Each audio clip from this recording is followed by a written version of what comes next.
Sekali lagi selamat musim semi yang baru. Untuk itu kita harus mempersiapkan diri kita. Kita harus tahu kebenaran tentang musim. Pernikahan ada musimnya, ya. Di bisnis ada cycle-nya. Karena ini firman Tuhan ini sudah pasti, selama bumi masih ada, tak akan berhenti menabur dan menuai. Jangan salah musim ya. Waktunya menabur jangan kita malas, saudara. Kita menabur dan menuai, dingin dan panas, kemarau dan hujan, siang dan malam. Memang digambarkan dalam firman Tuhan itu seperti 4 musim ya. Tapi kita di Indonesia banyakkan juga cuma kemarau dan hujan. Tetapi saudaraku, kalau lama kita ke musim kering, saya beritahu hujannya luar biasa, saudara, gaspol, saudara ya. Saya mengalami dalam hidup saya ketika terjadi pandemi. Saya beri nama akademi. Apa yang diambil dari saya Tuhan selesaikan pada akhirnya dengan seperti hujan lebat. Berkatnya rohani jasmani itu seperti hujan lebat. Nah saudaraku, untuk menghadapi itu, pasal 1 dari ayat 9, Allah memberkati Nuh dan anak-anaknya. Dan seperti saudara, Tuhan memberkati kita dengan apa? Dengan kemampuan. Saudaraku, berkat itu adalah restu ataupun kemampuan untuk sukses menghadapi segala macam musim dalam hidup kita. Dan mungkin yang sudah seusia saya mungkin memasuki musim dingin di dalam kehidupan keluarga. Tuhan memampukan kita, saudaraku. Amin. Segala sesuatu ada musimnya, ada waktunya. Hadapilah bersama Tuhan. Dan Tuhan berkata, beranak cucu bertambah banyak, penuhi bumi.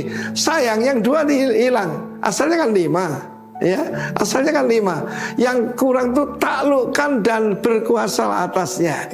Sekarang dosa manusia, maka yang 2 hilang. Tetapi Yesus kembali memberikan apa? Dominion kembali pada saudara saya melalui Kristus. Nuh mengalami keterbatasan. Akibatnya kita tahu bagaimana dia telanjang, saudaraku, karena minum anggur yang berkelebihan. Dia tidak bisa menguasai dirinya. Dia bisa mengalahkan segala sesuatu, tapi menguasai diri perlu anugerah Tuhan. Dan kita lihat bagaimana ditentukan makanan yang akan dimakan dan sebagainya. Saudara, asalnya memang perintahnya itu ada 5 ya. Sekali lagi yang 2 ini rupanya didiskon. Bukan karena Tuhan tidak murah hati, tetapi karena kemampuan manusia untuk menghadapi semua musim dalam hidup kita. Minta hikmat Tuhan. Saya berada di musim yang bagaimana? Di dalam hubungan dengan Tuhan, hubungan dengan sesama, hubungan dalam keluarga. Tetapi ini janji Tuhan, I put my bow in the sky, rainbow. Ada satu keterangan yang mengatakan ketika Yesus bangkit, setelah saudaraku dia disalibkan, maka di China itu muncul, saudaraku, satu fenomena yang luar biasa, di mana matahari itu dikelilingi rainbow, dikelilingi oleh, saudaraku, pelangi, saudara ya, dikelilingi pelangi. Kalau LGBT niru-niru kita, tetapi warnanya cuma 6.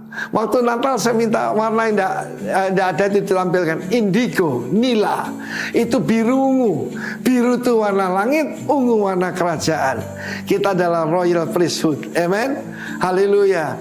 Dunia mau mengambil, dunia mau meniru, tetapi nggak bisa. Karena ada unsur di mana Tuhan memberkati kita dan anak-anak kita.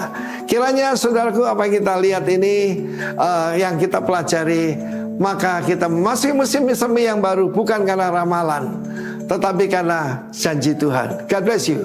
Amin. Haleluya, shalom.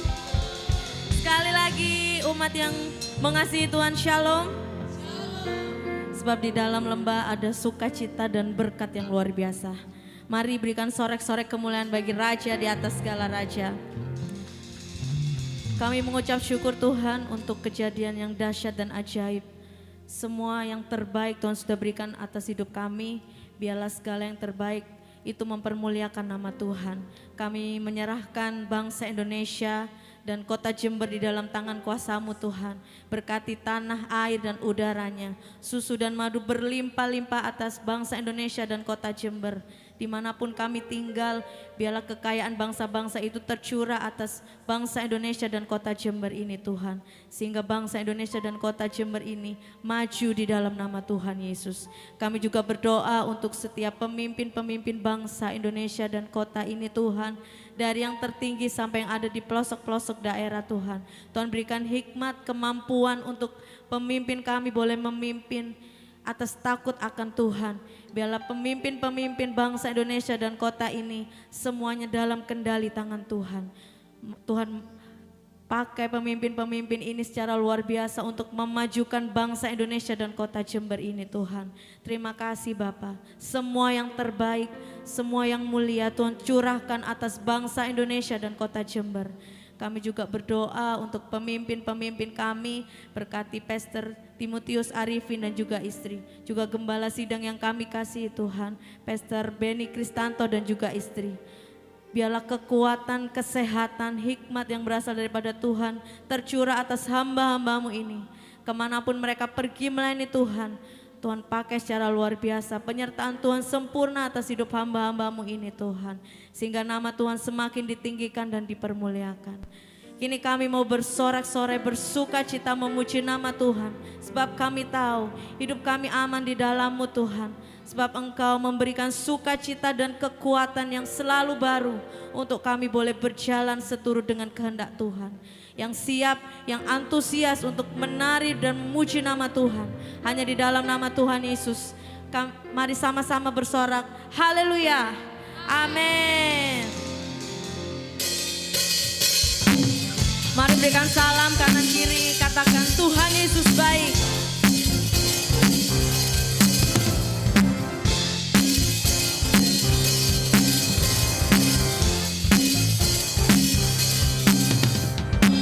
Kau telah ubah ratapanku menjadi tarian.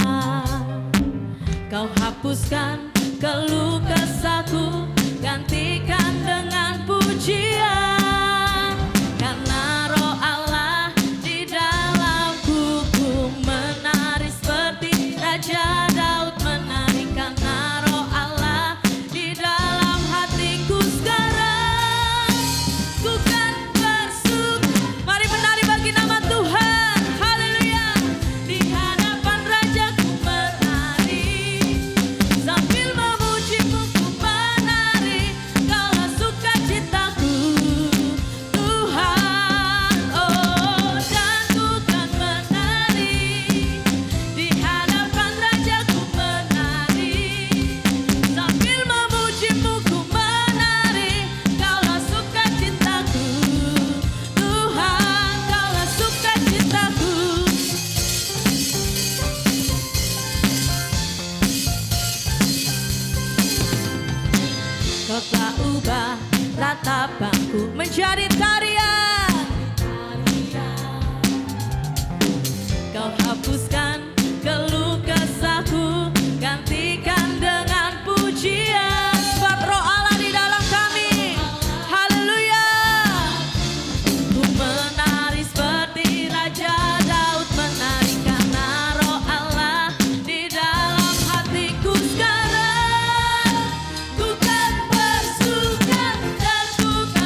Terpujilah namamu.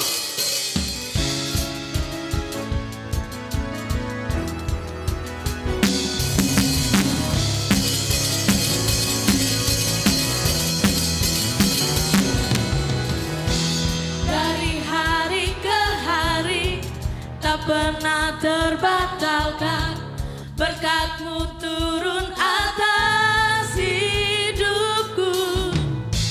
Dari hari ke hari tiada pernah tertunda, kesetiaan-Mu Kau limpahkan bagiku. Tak berkesudahan kasih setia-Mu Tuhan, rahmat-Mu tak pernah habis.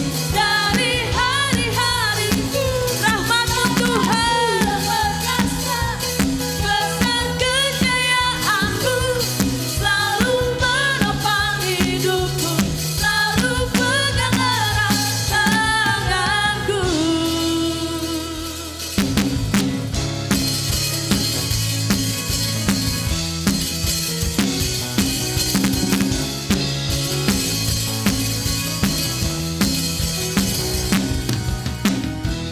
Dari hari ke hari tak pernah terbatalkan, berkat-Mu turun atas hidupku.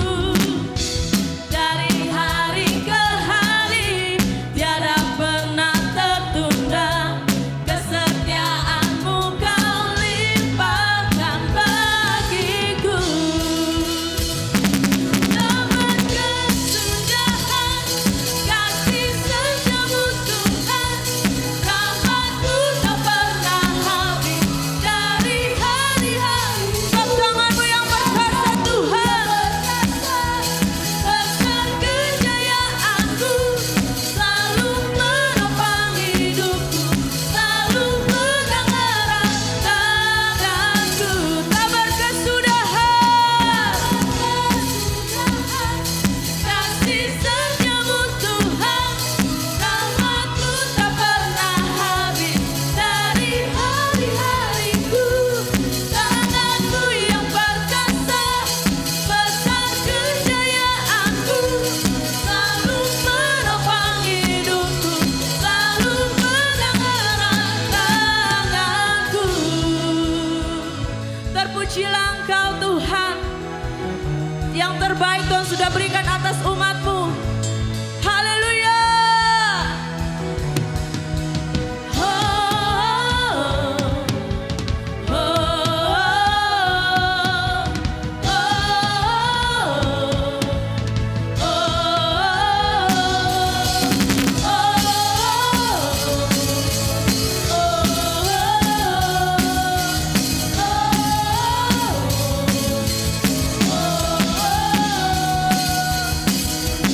tak berkesudahan kasih setia-Mu Tuhan, rahmat-Mu tak pernah habis.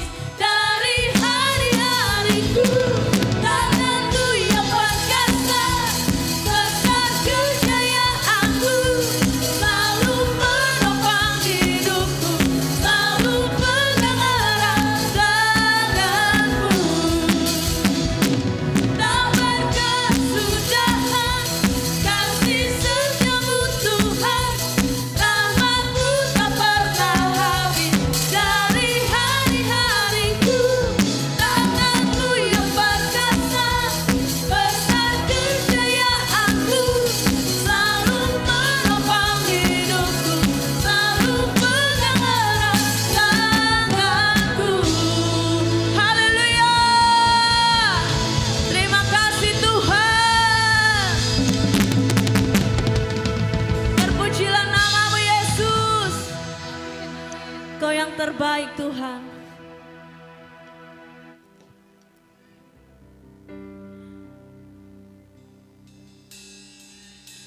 Sampai detik ini ku melihat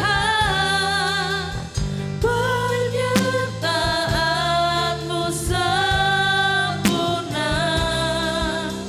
Sampai selamanya Kaulah Tuhan.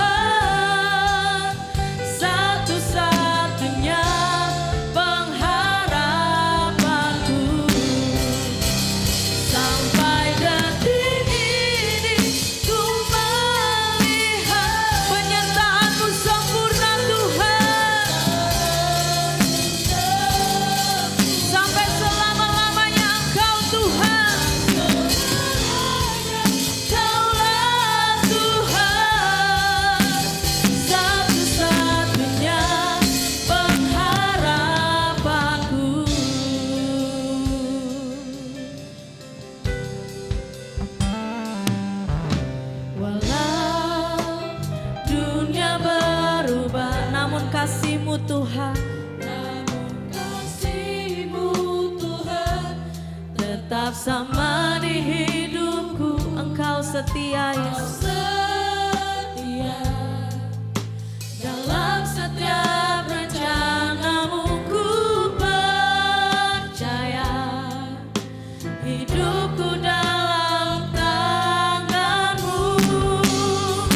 Sampai detik ini ku melihat penyertaanmu sempurna. Sampai selamanya Kaulah Tuhan, satu-satunya pengharapanku. Sampai detik ini ku melihat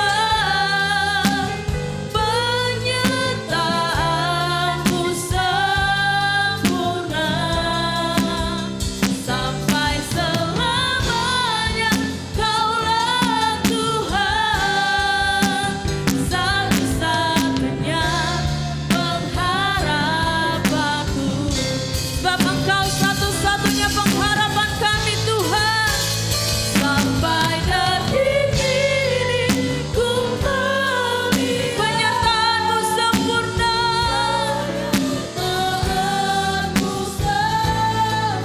Sampai selama-lamanya Kaulah Tuhan, satu-satunya pengharapanku. Satu-satunya pengharapanku. Satu-satunya pengharapanku.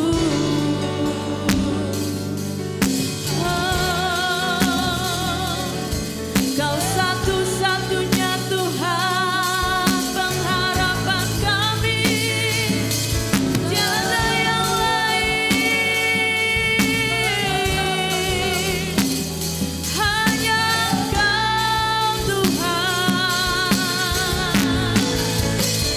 Sebab Engkau yang layak, Engkau Allah yang layak, Kau yang terbesar. Hanya nama-Mu Tuhan, terpujilah Engkau Yesus. Semua yang terbaik hanya untuk-Mu Tuhan. Kau satu-satunya yang kami sembah. Sebab Engkau yang layak. Hanya nama-Mu yang layak Tuhan. Hanya nama-Mu yang jadi pengharapan kami Tuhan. Oh Yesus. Ya Ralaba, ya Ralaba, ya Ralaba, ya Ralaba, ya Ralaba, ya Ralaba. Ya Ralaba, ya Ralaba, ya Ralaba, ya Ralaba, ya Ralaba. Oh Engkau yang layak. Hanya Engkau Tuhan. Terpujilah nama-Mu Tuhan. Kami sembah Engkau. Hanya bersama-Mu. Hanya bersama-Mu. Engkau yang terbaik.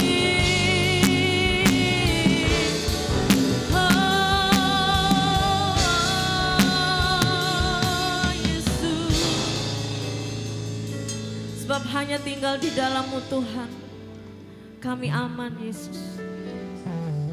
Engkau yang berikan kemampuan, kekuatan untuk kami berjalan seturut dengan kehendak Tuhan. Terima kasih Tuhan untuk kebaikan Tuhan, untuk anugerah Tuhan yang tidak terbatas dalam hidup kami. Oh Yesus Tuhan, kami bersyukur. Mari ucapkan syukurmu kepada Tuhan. Sebab hanya Dia Allah yang layak ditinggikan dan disembah. Oh Yesus Tuhan. terima kasih, Kaulah segalanya. Ya ralaba syaralaba ya ralaba ya ralaba ya ralaba. Oh, Yesus Tuhan, bersamamu Bapa, ku lewati semua perkenananmu ya, teguhkan hatiku. Engkau yang bertindak,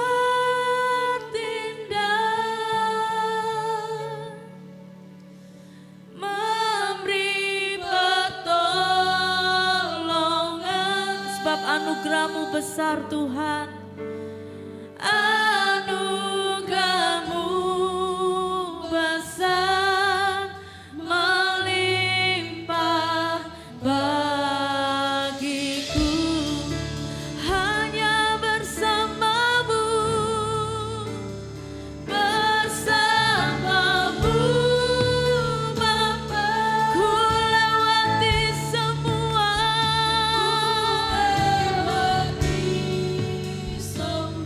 hanya perkenanan-Mu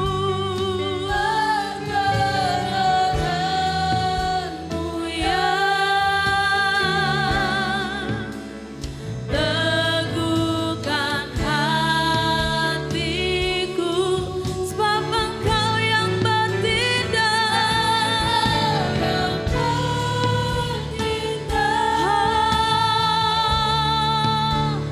memberi pertolongan.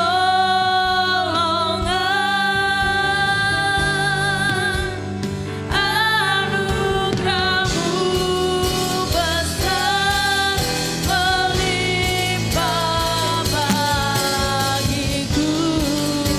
Hanya bersama-Mu Tuhan, bersama-Mu Bapa, ku lewati semua perkenanan-Mu Tuhan, yang teguhkan hati kami. Sebab Engkau yang bertindak, hanya Kau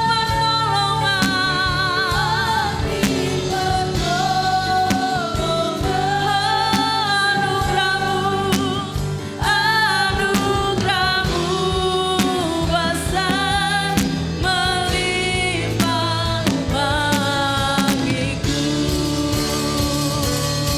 Bersama-Mu Tuhan, ku lewati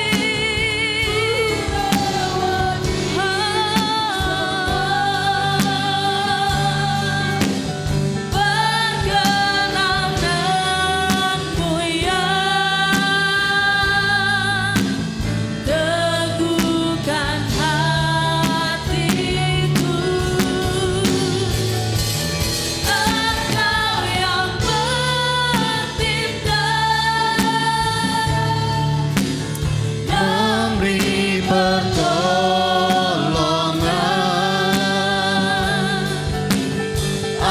Anugerah-Mu besar, melimpah bagiku. bersama-Mu Bapa, bersama-Mu. Bapa, Yes Lord. Ku lewati semua, sebab perkenanan-Mu yang kami perlukan ya Tuhan. Mu ya, Teguhkan hatiku.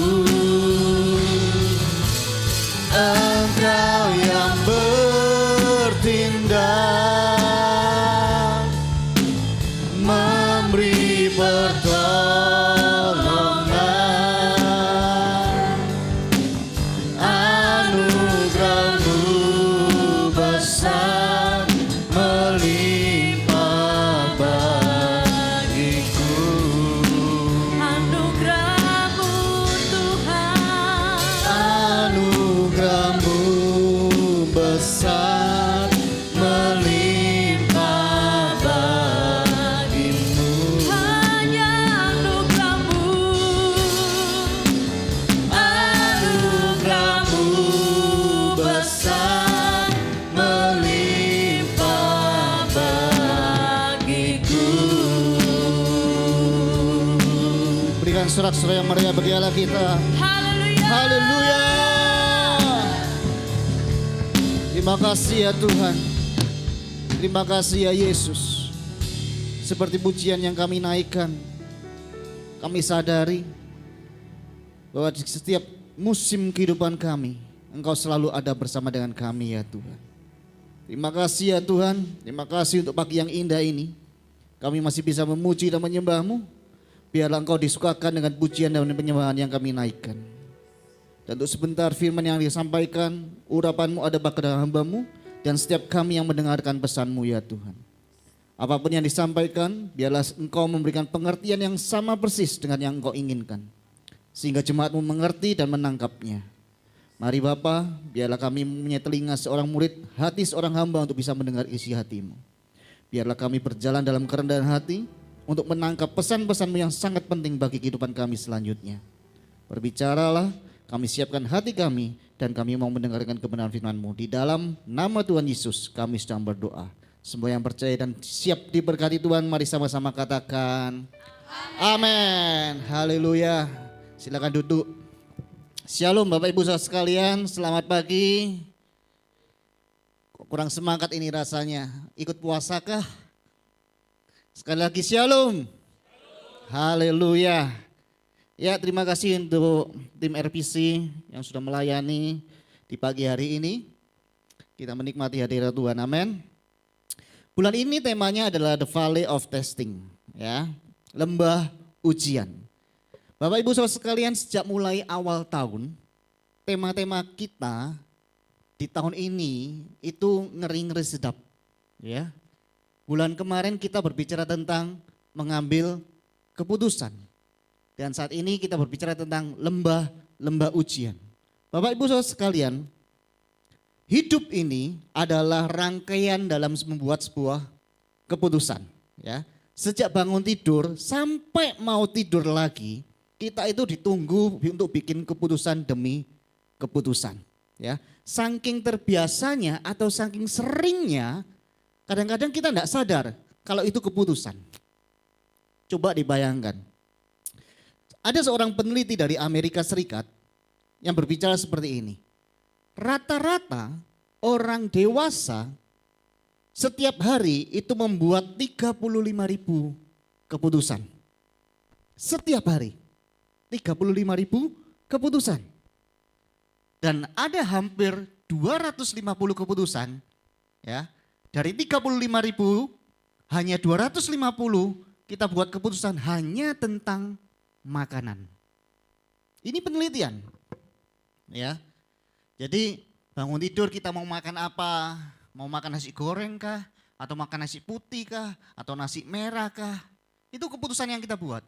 Itu 250 terkait cuma dengan makanan.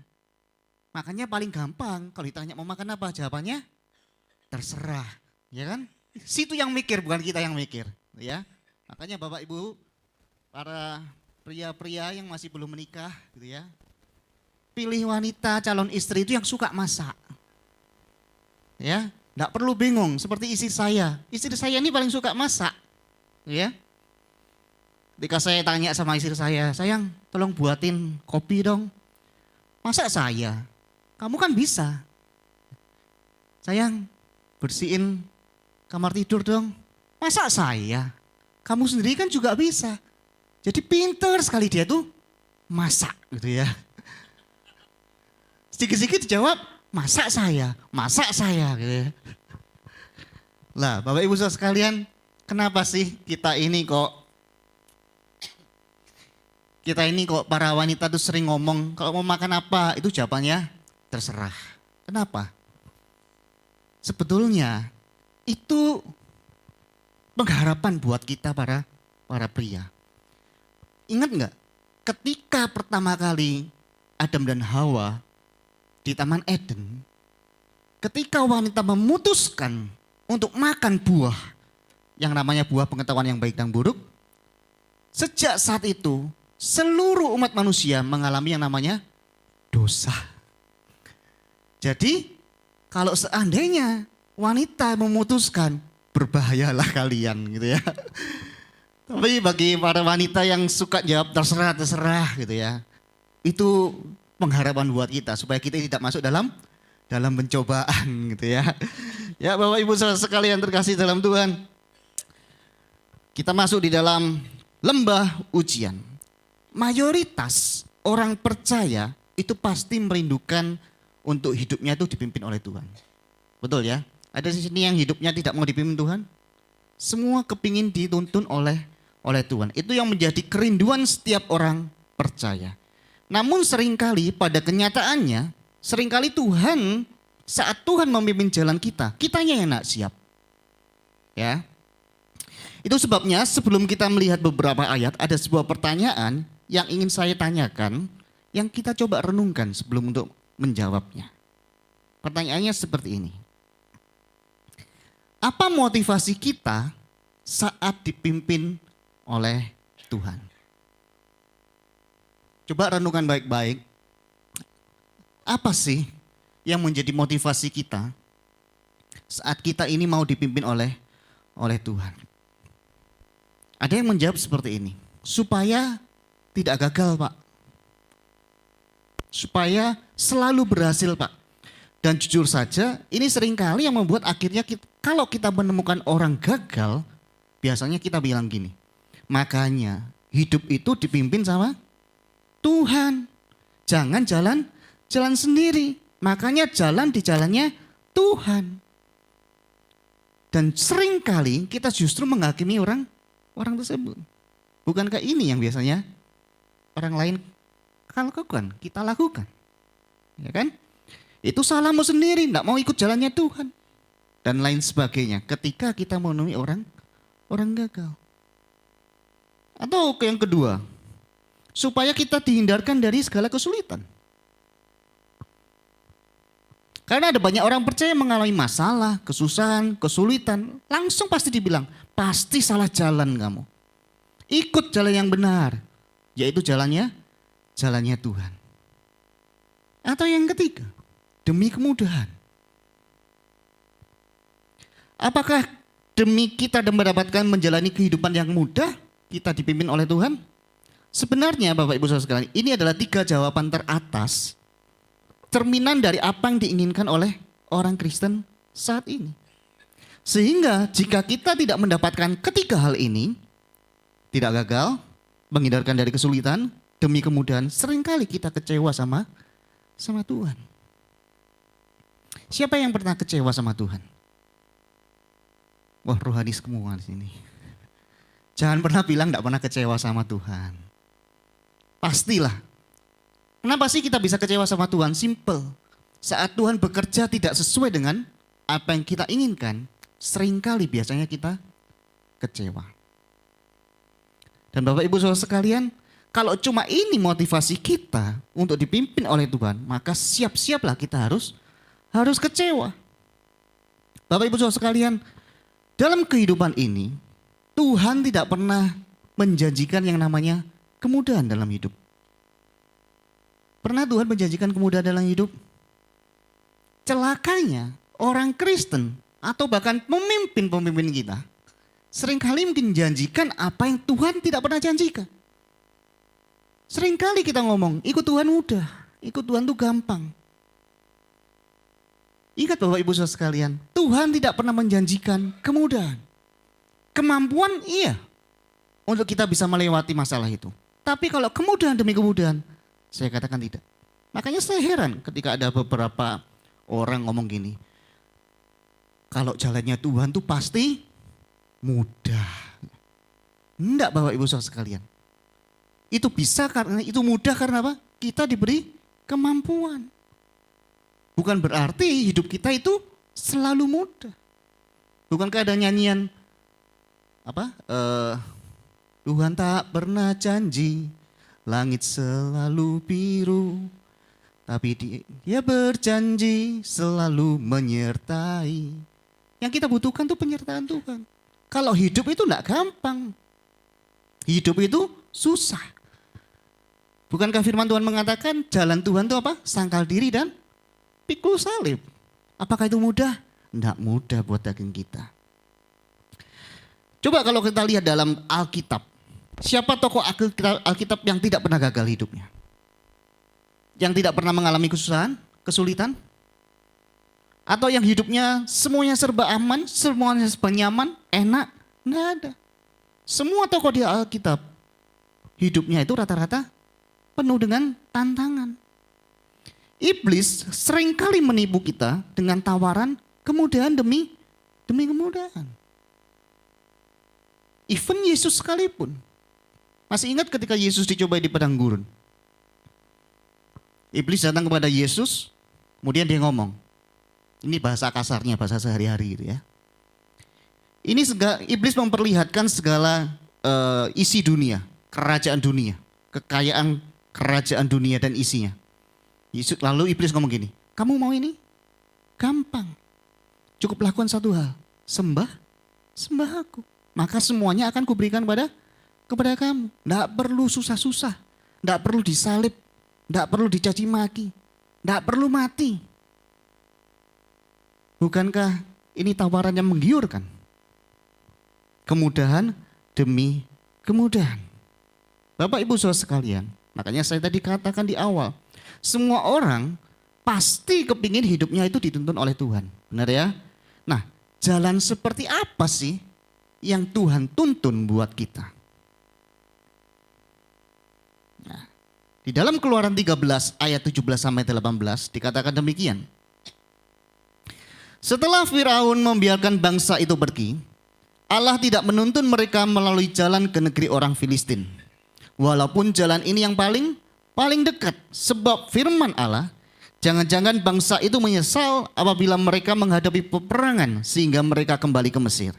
Tetapi Allah menuntun bangsa itu berputar melalui jalan di padang gurun menuju Laut Tebrau. Dengan siap sedia berperang berjalanlah orang Israel dari tanah Mesir. Nah, kalau kita belajar dari kisah perjalanan bangsa Israel keluar dari tanah Mesir, kita tahu bagaimana Tuhan bekerja sangat luar biasa, ya, 10 tulah gitu ya. Untuk bangsa Israel sehingga bangsa Mesir sehingga orang Israel bisa keluar dari tanah Mesir. Ya. Pernah bayangkan enggak? Orang Israel ada di tanah Mesir itu berapa tahun? Studi mengungkapkan kira-kira 430 tahun ada di bangsa Mesir. Mereka diperbudak, disuruh kerja paksa, hidupnya menderita, ratusan tahun menderita. Lalu Tuhan mendengarkan doa orang Israel, seruan orang Israel. Maka Tuhan mengirimkan satu orang yang bernama Musa untuk membawa bangsa Israel keluar dari tanah Mesir menuju padang gurun, lalu melewatinya sehingga mencapai satu tanah yang dikatakan penuh susu dan madu, yaitu tanah Kanaan. Tuhan tidak langsung keluar dari tanah Mesir langsung ke tanah Kanaan, tapi dituntun terlebih dahulu ke padang gurun. Mengapa kok mesti padang gurun? Ada apa sih di padang gurun? Ya. Padang gurun, Bapak Ibu Saudara sekalian, bagi manusia itu identik dengan namanya ketidaknyamanan. Identik dengan namanya penderitaan. Itu sebabnya tidak ada satupun yang menjadikan padang gurun itu tempat favorit atau tempat destinasi wisata. Ada di sini yang bercita-cita kepingin tur di padang gurun gitu. Besok kalau aku kepingin wisata, aku mau ke padang gurun. Ada? Saya rasa enggak ada. Kalau kita kepingin wisata, biasanya tempatnya yang apa? Yang indah, sejuk, kan gitu. Ada yang mau di padang gurun, bercita-cita di situ? Nggak ada. Karena padang gurun itu tempatnya kering, panas. Kalau siang panas, kalau malam dinginnya minta ampun. Ya kan? Nah, Bapak Ibu Saudara sekalian, mungkin bagi bangsa Israel juga, padang gurun adalah sebuah tempat kuburan massal. Bisa dibayangkan, hampir 1 juta orang Israel itu mati dan dikubur di padang gurun. Padang gurun adalah mimpi buruk bagi orang Israel maupun kita. Tapi anehnya, jalan yang dipilih Tuhan itu jalan padang gurun, dan seringkali padang gurun menjadi tempat favoritnya bagi Tuhan. Kok aneh gitu ya. Bangsa Israel dituntun di padang gurun. Nanti di rumah baca di dalam Matius 4 ayat yang pertama. Ya, dikatakan demikian. Maka Yesus dibawa atau dipimpin atau dituntun oleh Roh ke padang gurun untuk dicobai oleh iblis. Siapa yang membawa Yesus? Dikatakan Roh. Roh di situ huruf besar Roh. Berarti Tuhan. Tuhan yang membawa Yesus. Tuhan yang membawa Yesus untuk masuk ke padang gurun. Padang gurun juga bisa kita sebut sebagai ujian hidup. Ada apa sih di padang gurun? Ya. Bapak Ibu sekalian, yang pertama, padang gurun itu adalah tempat pengenalan akan Tuhan. Tuhan itu kepingin dikenal sama umat kesayangannya. Perbuatan Tuhan untuk orang Israel sangat luar biasa di padang gurun. Dituntun tiang awan pada waktu siang sehingga tidak kepanasan, ya kan? Dituntun oleh tiang api pada waktu malam sehingga dia tidak kedinginan. Lihat perbuatan Tuhan. Dia ingin menunjukkan betapa dia cinta sama umatnya. Di padang gurun juga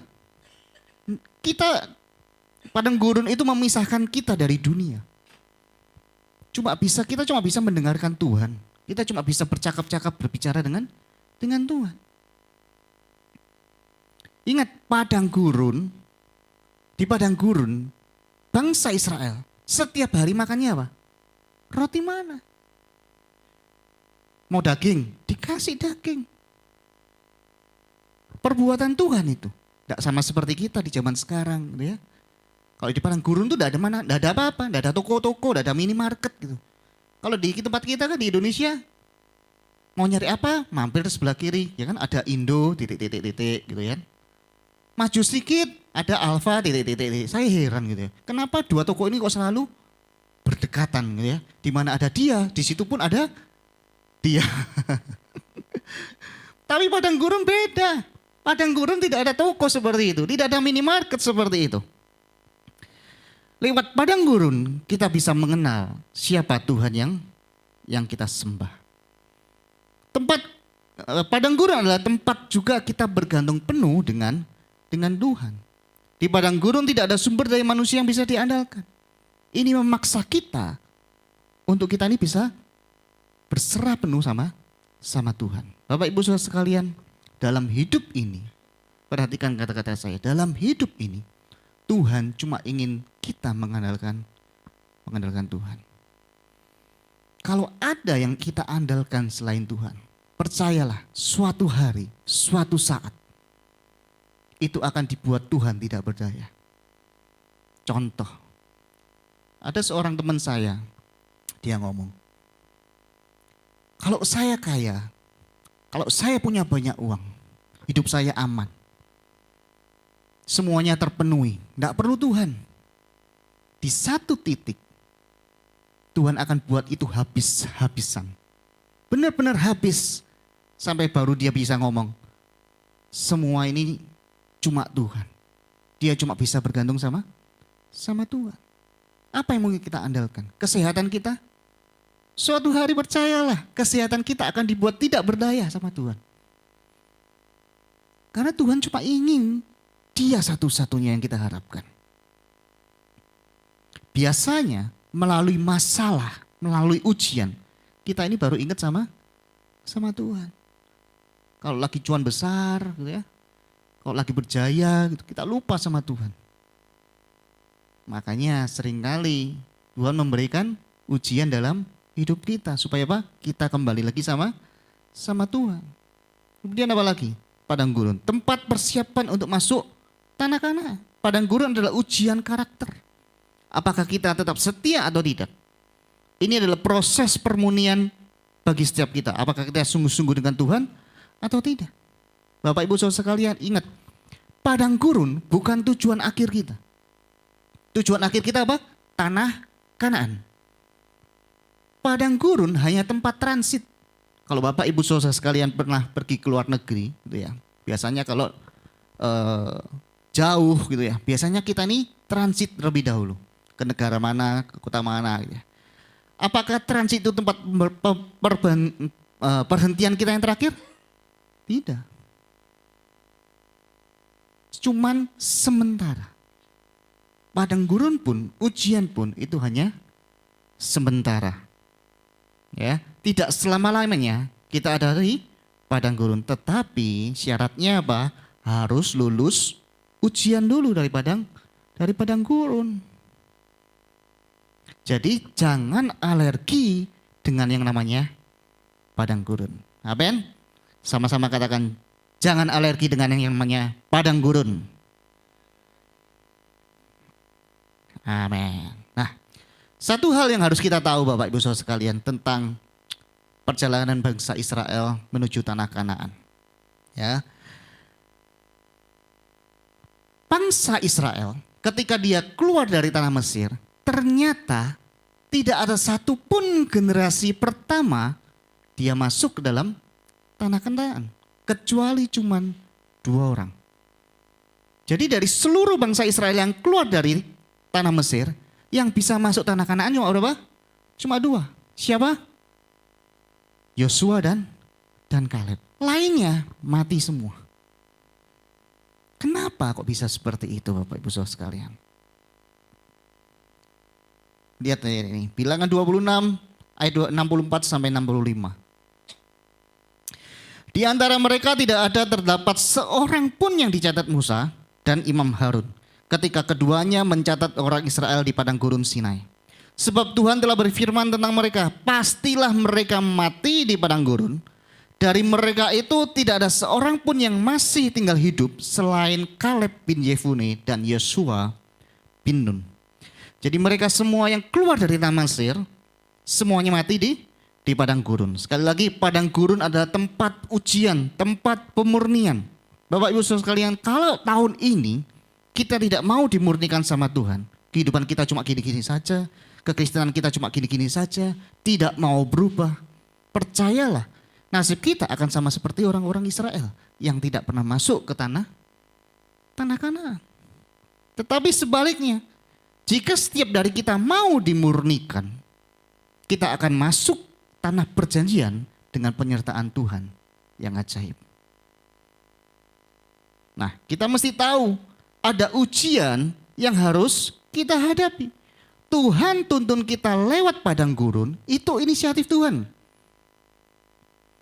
Itu Tuhan sendiri yang pengen kita masuk di dalam padang gurun. Ingat baik-baik, perjalanan menuju janji Tuhan itu tidak pernah instan. Tidak pernah mudah, tidak pernah enak. Membutuhkan proses, dan di dalam proses itu ada yang namanya ujian. Seperti bangsa Israel ketika pertama kali keluar dari Mesir, yang mereka hadapi adalah padang gurun. Padang gurun yang mereka lalui itu jaraknya beratus-ratus kilometer. Bapak Ibu Saudara sekalian, untuk berjalan dari Mesir ke tanah Kanaan, kalau berjalan kaki gitu ya, itu seharusnya membutuhkan waktu 10 sampai 40 hari.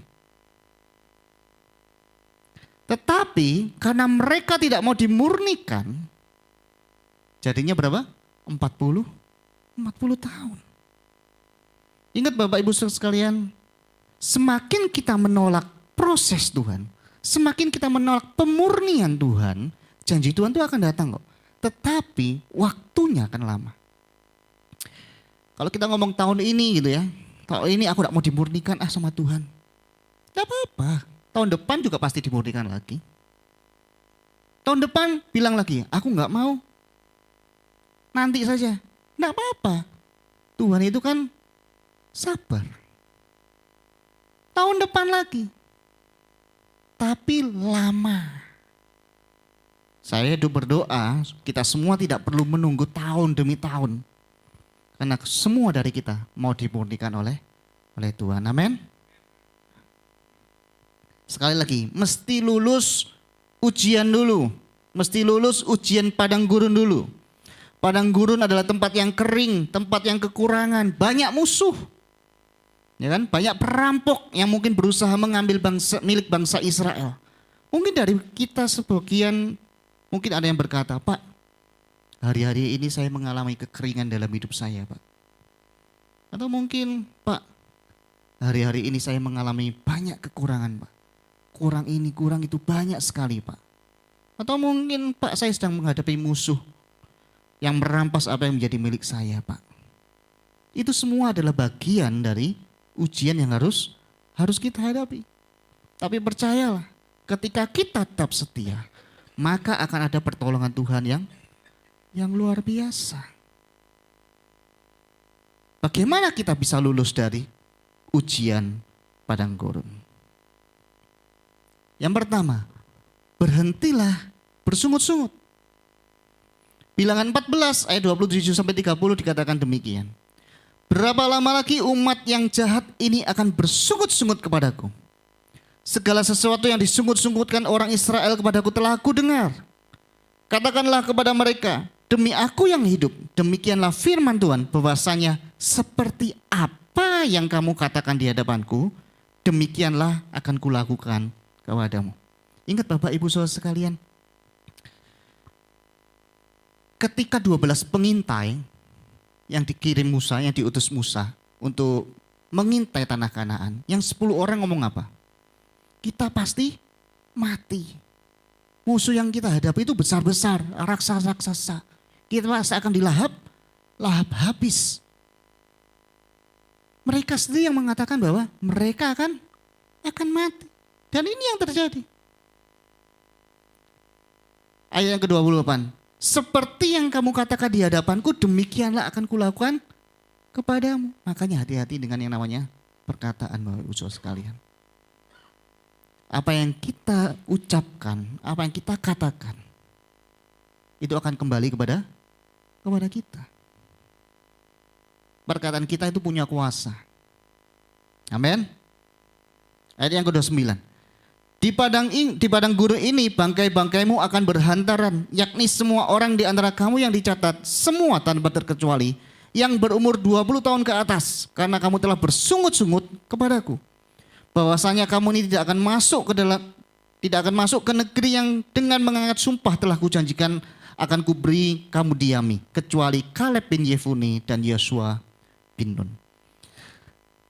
Bapak Ibu Saudara sekalian, yang pertama kalau kita mau lulus dari ujian padang gurun, jangan bersungut-sungut. Kalau bahasa gaulnya, ojo kakean ngomel. Ya. Jangan komplain terus ya. Satu hal yang bikin Tuhan marah sama bangsa Israel, yang bikin Tuhan tuh sampai bilang kamu enggak usah masuk deh tentang Kanaan. Itu gara-gara apa? Ngomelnya ini loh. Komplainnya ini loh. Persungutan mereka ini loh. Kadang-kadang Bapak Ibu Saudara, kita sendiri pun enggak sadar kalau kita ini suka ngomel. Kita ini suka komplain gitu ya. Manusia itu adalah makhluk yang paling suka komplain. Apapun yang dilakukan manusia itu pasti komplain. Bayangkan Bapak Ibu Saudara kalian, gedung gereja ini ya, kalau dingin ngomongnya apa? Ini gereja pociler ini, sampai dingin kok gini. Coba kalau panas, gereja udah bisa beli AC apa? Komplain lagi, dingin komplain, panas komplain. Yang khotbah gitu ya, khotbahnya cepet, wah gak persiapan ini. Tidak punya hikmat, wawasannya kurang luas. Kalau khotbahnya lama, jam berapa ini Pak? Luwe ini Pak. Gitu. Ngomong aja dari tadi.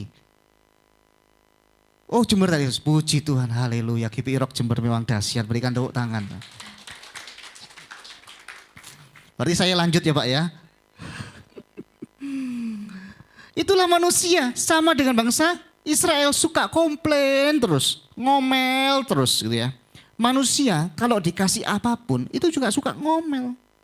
Ya, bangsa Israel dikasih makan roti, ngomel. Kok mana terus kepingin daging, dikasih daging, ngomel terus gitu ya. Ngomel terus itu. Manusia dikasih rambut keriting, apa yang dilakukan? Dilurusin. Ya. Orang yang rambutnya lurus, besoknya dikeritingin. Repot musuh manusia itu. Sudah diberi alis baik-baik, dicukur, digambar sendiri. Ini ya. Repot musuh manusia itu. Komplain terus gitu ya. Nah Bapak Ibu Saudara sekalian, hari-hari ini Tuhan ingatkan kepada kita semua. Tuhan tidak suka dengan orang yang suka komplain. Tidak suka dengan orang yang suka ngomel. Kenapa? Karena orang yang suka bersungut-sungut itu menunjukkan tidak ada ucapan syukur dalam hatinya. Orang Israel itu tidak pernah bersyukur, Bapak Ibu Saudara sekalian. Udah ratusan tahun diperbudak. Sekarang merdeka, ngomel. Di dalam Bilangan 14 ayat 1 sampai 2, bangsa Israel ngomong gini ketika dia sudah keluar dari tanah Mesir. Mengapa kamu tidak mati saja di tanah Mesir? Padahal ini doa mereka loh, kepingin keluar dari tanah Mesir. Begitu keluar, dia kepingin lagi balik di Mesir. Aneh bangsa Israel itu, ya. Nganggur, ngomel. Bener ya? Dikasih kerjaan, aduh kesel kabeh kerjaan ndak mari-mari, boyokku loro kabeh. Ngomel. Kan repot ini. Ya kan? Yang jomblo. Nggak usah angkat tangan. Saya tahu kok wajah-wajah yang masih jomblo kelihatan dari sini gitu ya. Yang jomblo belum punya pacar ngomel, kapan aku dapat pacar? Gitu ya. Nanti dapat pacar ngomel lagi. Aduh pacarku kok nggak romantis ya kayak yang sebelah. Gitu. Repot ya. Diteruskan sampai menikah sama. Nanti menikah pun ngomel lagi gitu ya. Istriku kok sekarang gendut ya gitu. Aduh manusia. Tapi di GPI Rock Jember tidak ada ya. Amin, haleluya. Tidak ada yang ngaku ya. Nah Bapak Ibu Saudara sekalian, kenapa sih orang ini kok suka bersungut-sungut? Yang pertama itu karena keluar dari zona nyaman. Kalau kita keluar dari zona nyaman kita, mudah dengan cepat mulut kita itu ngomel, bersungut-sungut. Kemudian yang kedua adalah karena ingin mengharapkan sesuatu yang instan. Ya, tahun lalu saya berkhotbah tentang budaya instan kan. Semua yang instan itu tidak baik. Coba lihat di medsos, influencer yang cepat kayanya dadak. Miskinnya juga dadak. Ya, ada yang bilang, Pak, uang saya dimakan robot, Pak. Saya bingung, robot kok makan uang gitu ya. Saya kena tipu Pak 1 miliar. Nah terus ya apa Bu? Ya kalau tahu kena tipu 1 miliar kan mending saya sumbangkan ke GPI Rock Jember Pak. Kalau malaikat dengar, semua malaikat ngomong hoax itu.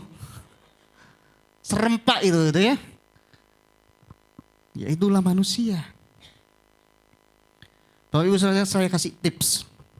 Ya.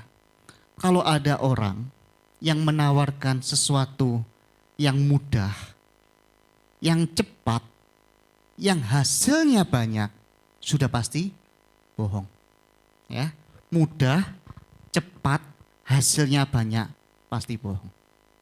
Kalaupun ada, kalaupun mudah dan cepat, hasilnya pasti tidak banyak. Betul ya? Kalaupun hasilnya banyak, cepat, pasti tidak mudah. Dan sebaliknya. Jadi kalau ada orang yang menawarkan bisnis Pak, ini bisnis Pak, enak Pak, gampang, cepet cuannya, banyak hasilnya, sudahlah. Itu pasti bohong.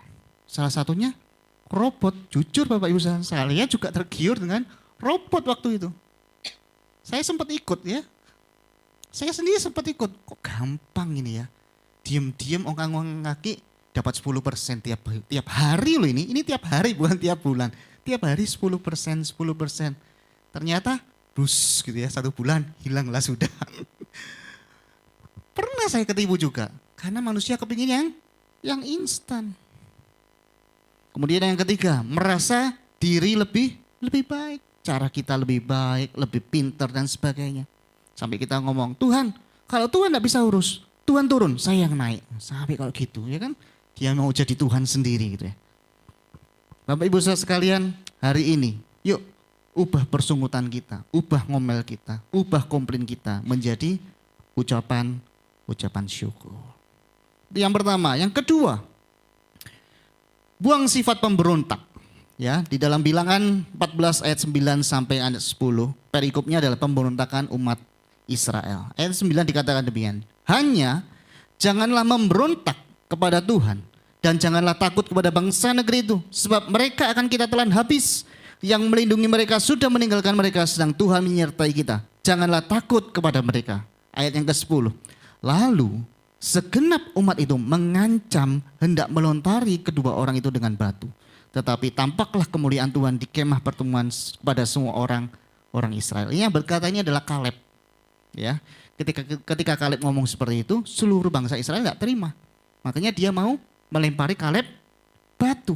Bapak Ibu Saudara sekalian, buang sifat pemberontak. Apa itu sih pemberontak? Pemberontak adalah orang-orang yang tidak mau mendengar dan mengikuti otoritas. Ya. Sekali lagi, siapa pemberontak itu? Orang-orang yang tidak mau mendengar dan mengikuti otoritas. Siapa otoritas kita? Tuhan. Anak-anak muda di tempat ini yang masih tinggal sama orang tua. Siapa otoritas kalian di rumah? Orang tua. Karena itu selama masih tinggal sama orang tua, minta uangnya masih sama orang tua, ya kan? Pinjem motornya orang tua, listriknya pakai listriknya orang tua. Hormati orang tuamu. Sekalipun kita tidak minta sama orang tua, firman Tuhan mengatakan apa? Tetap hormati orang tuamu. Apalagi masih nunut sama orang tua. Mesti hormat, mesti taat sama orang tua. Dia adalah otoritas kita. Banyak anak muda yang suka melawan sama orang tua, merasa dirinya lebih pintar, lebih hebat, lebih ini dan lebih itu. Itu yang terjadi sehingga anak-anak seringkali memberontak sama orang tua. Mengapa anak itu suka memberontak? Para orang tua. Kenapa anak-anak sering memberontak? Yang pertama, komunikasi antara orang tua dan anak tidak baik. Seringkali yang banyak bicara itu orang tua. Orang tua ngomong gini, ngomong gitu, ngomong gini. Aduh, saya ini pernah jadi anak. Ingat loh ya. Orang tua itu pernah jadi anak. Anak itu belum pernah jadi orang tua. Coba kita dengarkan baik-baik anak kita. Kemudian yang kedua, biasanya orang tua itu terlalu otoriter. Semua harus nurut sama dia. Bahkan cara-caranya harus nurut sama orang tua. Ya kan? Kamu harus jadi dokter. Padahal anaknya kepingin jadi suster. Ya kan? Anaknya bapaknya kepingin anaknya jadi peragawati. Kamu besok kalau gede harus jadi peragawati. Saya enggak mau tahu. Papa enggak mau tahu. Kamu harus jadi peragawati. Padahal anaknya cowok. Nah kan aneh. Gitu kan? Kadang-kadang orang tua itu terlalu otoriter. Kemudian yang ketiga adalah sikap dan teladan pada orang tua sendiri. Biasanya orang tua ngomong, enggak usah ngerokok. Padahal dia sendiri kerokokan. Kan lucu. Itu yang membuat orang tua, yang membuat anak-anak memberontak. Bapak Ibu Saudara sekalian, jadi orang yang mau dimurnikan harus belajar untuk mendengarkan firman Tuhan. Mengikuti firman Tuhan sebagai otoritas tertinggi kita.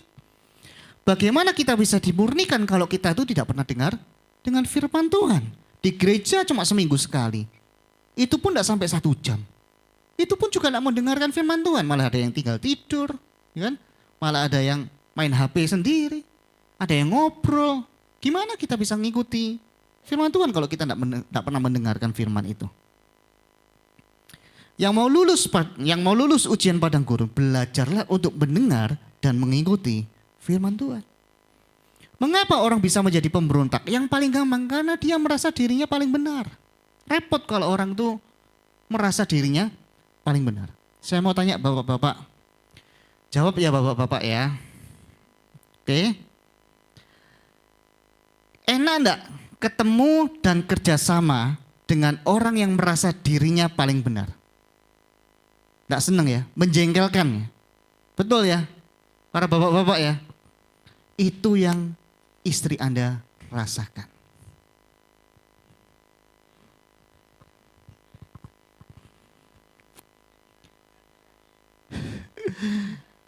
Saya kasih tahu Bapak Ibu sekalian, sekaya apapun, sepinter apapun, jangan pernah merasa diri paling paling benar. Kenapa? Karena orang yang merasa dirinya paling benar itu tidak pernah mau mendengar dan tidak pernah mau belajar.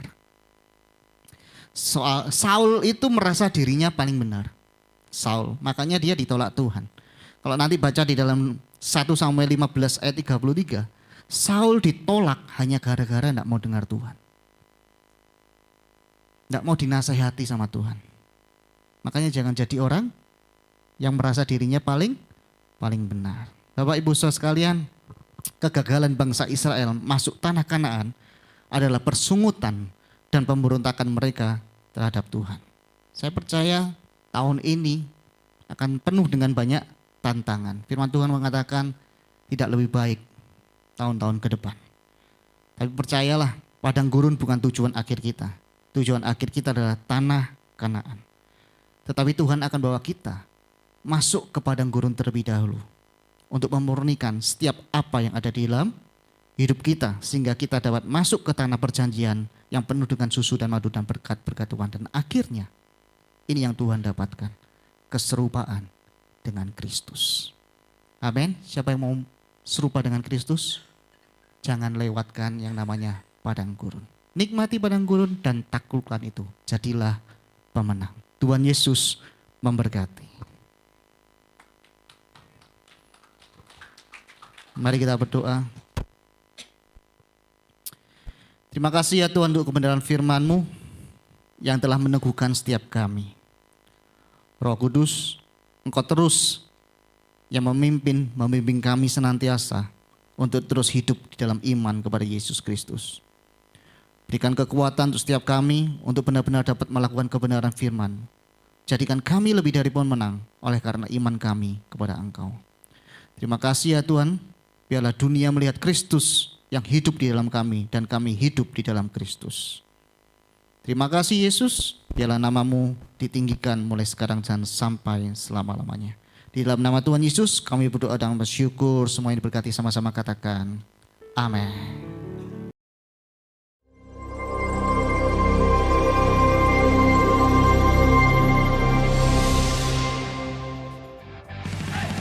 Mari olahraga bersama hari ini jam 3 sore bertempat di Gor Gajah Mada.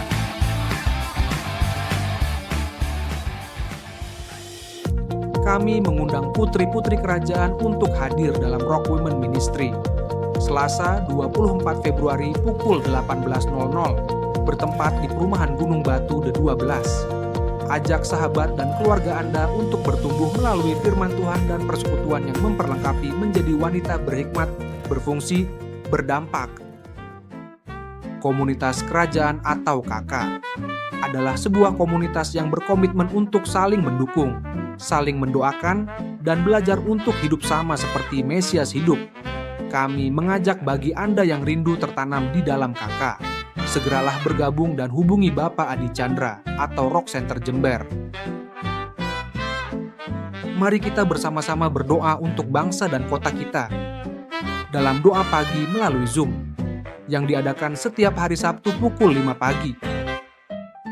Ibadah anak Rocky setiap hari Minggu pukul 8 bertempat di ruang Rocky House Music Room Mojopahit F1 Jember. Mari para orang tua dukung anak-anak untuk beribadah dan belajar bersama dalam suasana yang penuh kasih dan keceriaan. Jember adalah rumah kita, dan saatnya kita hadir membawa kasih Kristus bagi mereka yang membutuhkan. Melalui gerakan Gempita, generasi memberkati dan peduli kota. Mari bersama-sama meringankan beban keluarga prasejahtera di kota tercinta kita. Kami mengajak Anda untuk ikut ambil bagian dalam pembagian 100 paket sembako senilai Rp100.000 per paket. Bagi saudara yang rindu menabur bagi pekerjaan Tuhan ini, donasi dapat dikirimkan ke rekening BCA 0247777311 atas nama GBI Rock Jember. Setiap taburan Anda adalah perpanjangan tangan Tuhan bagi sesama. Untuk informasi lebih lanjut, silakan hubungi Rock Center Jember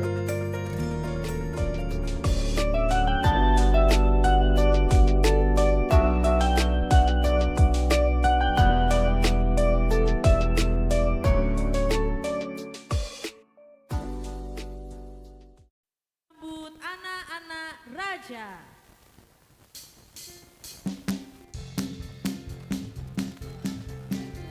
Aku anak raja, aku anak raja, aku anak raja, aku anak raja, aku anak raja, aku anak raja, aku anak raja, aku anak raja, aku anak raja, aku anak raja, aku anak raja.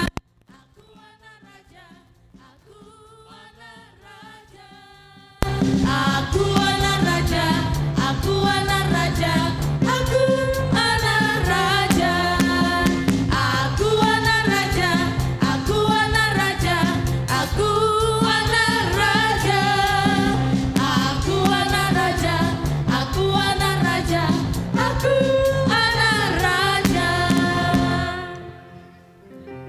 Iya. Ayo kita berdoa buat anak-anak. Ya silakan Bapak Ibu doakan anakmu. Ucapkan berkat, ucapkan doa pengharapan. Dan bagi kita semua jemaat, kita dukung mereka dalam doa dengan uluran tangan. Kita berdoa untuk orang tua yang berdoa. Di hadapan kami berdiri anak-anak-Mu Tuhan, anak-anak kerajaan Allah yang siap untuk dididik dari sejak masa mudanya. Terima kasih untuk pemberian Tuhan dalam kehidupan setiap keluarga ini Tuhan. Kami percaya mereka menjadi anak-anak yang takut akan Tuhan, yang tumbuh besar di dalam pendidikan akan Tuhan melalui orang tua, teladan dan ajarannya Tuhan. Terima kasih untuk sekolah mereka, akademis mereka. Terima kasih untuk teman-teman pergaulan mereka. Kami percaya Tuhan akan menjauhkan mereka dari yang jahat. Kami percaya semua boleh terjadi dalam kehidupan mereka untuk mendatangkan kebaikan bagi mereka. Terima kasih juga untuk orang tua yang memberikan kekuatan, kesehatan, dan hikmat untuk membimbing anak-anak ini dalam takut akan Tuhan. Dan mereka boleh melihat anak-anak ini tumbuh, menjadi besar, menjadi dewasa, dan menyukakan hati orang tua dan menyukakan hati Tuhan. Terima kasih Tuhan, terpuji nama-Mu Tuhan. Di dalam nama Yesus kami berdoa dan kami mengucap syukur pagi hari ini. Mari kita yang setuju katakan amin.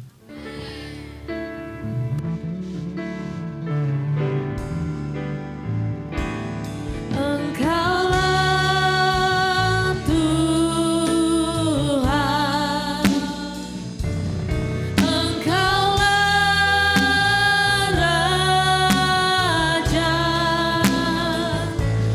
berdaulat atas hidupku, ku berserah penuh.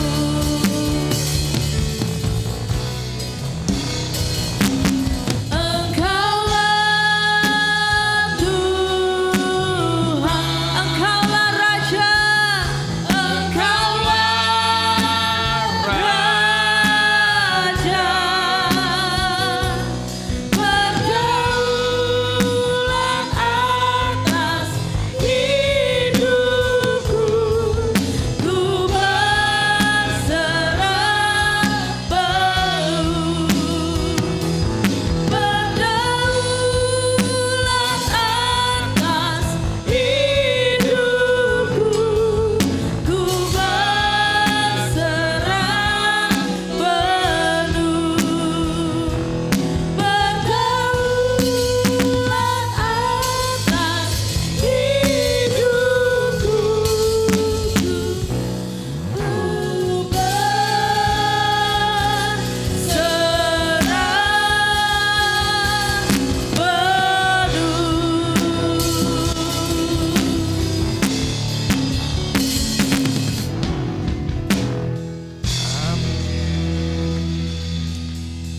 Terima kasih Tuhan buat ibadah yang luar biasa Tuhan. Karena Engkau hadir di ibadah ini Tuhan. Kami semua mendapat lawatan-Mu Tuhan. Memberkati juga para pengerja-Mu yang sudah mempersiapkan dari kemarin sampai sekarang mereka melayani Tuhan. dengan urapan yang baru yang daripada-Mu Tuhan. Terima kasih Tuhan, kami juga akan memberikan persembahan Tuhan pada pagi, siang hari ini Tuhan. Mari persiapkan. Terima kasih Tuhan memberkati taburan yang ditabur di tempat ini. Kami memberi dengan sukacita karena Engkau sudah memberkati kami. Mari angkat kedua tangan saudara dan terimalah berkat yang terbaik yang daripada Tuhan. Tuhan memberkati engkau dan melindungi engkau. Tuhan menyinari engkau dengan wajah-Nya dan memberikan engkau kasih karunia. Tuhan menghadapkan wajah-Nya kepadamu dan memberikan engkau damai sejahtera. Dan aku mengurapi engkau dan mengutus engkau untuk menjadi perwakilan kerajaan Allah dimanapun kau berada. Dan terimalah berkat yang sempurna yang dari Allah Bapa, Putra, dan Roh Kudus di dalam nama Tuhan Yesus Kristus. Yang berkemenangan katakan, amin. Selamat hari Minggu, Tuhan Yesus memberkati.